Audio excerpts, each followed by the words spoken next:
Hi, my name is Alex Lopez, and this is my lab report for Physics 2212 Lab 3, Magnetic Field of a Bar Magnet.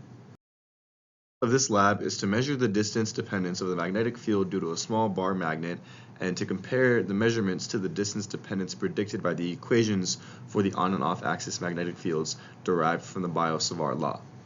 So to preview the results that I got, for my mu, I got 24.58.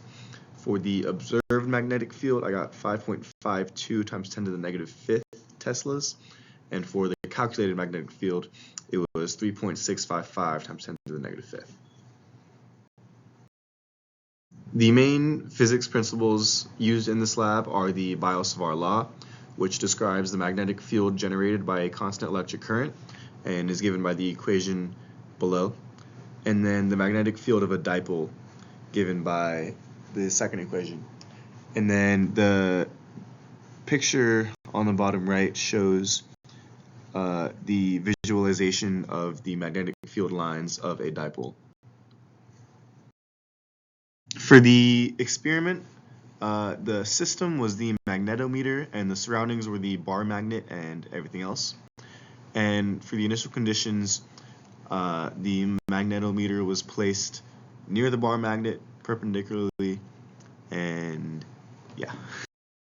Here's my data and results from the experiment.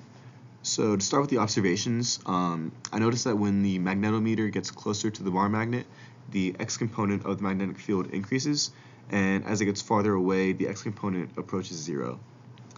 And you can see the data on the right, and I calculated for the off-axis magnetic field.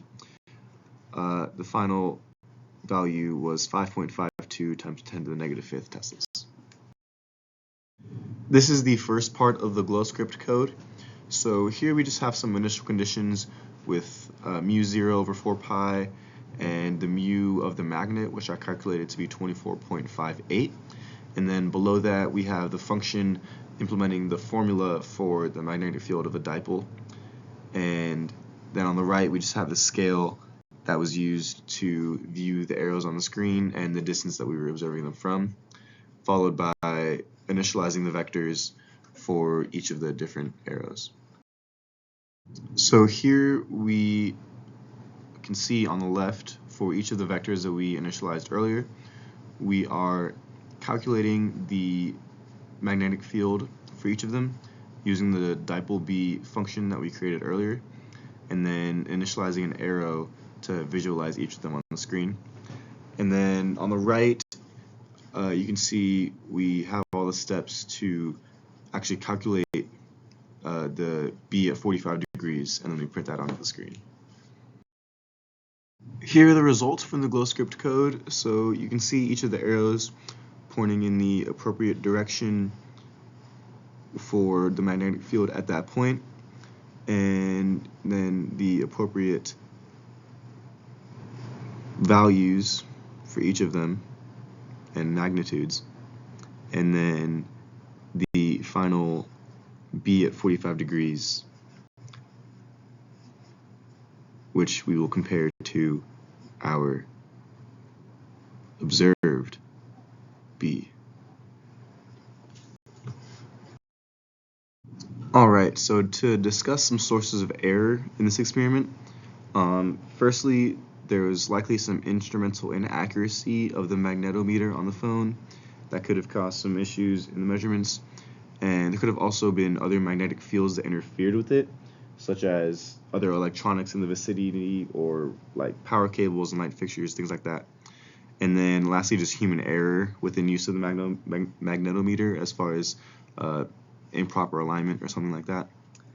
And then for our questions, what if you hadn't oriented your experiment to compensate for magnetic north and had instead laid out your meter stick in some intermediate angle with respect to Earth's magnetic field? How would your results have changed? At an intermediate angle, the x direction would no longer be a 0 value, the y direction would be decreased by the newly introduced angle, and the z direction would not be changed. And then for the second question, what if you were to stick two identical magnets together end to end and run the experiment again? How would you expect your measurements to differ? The magnetic field would increase due to the combination of the two magnetic fields, and the magnitude would be expected to double due to superposition.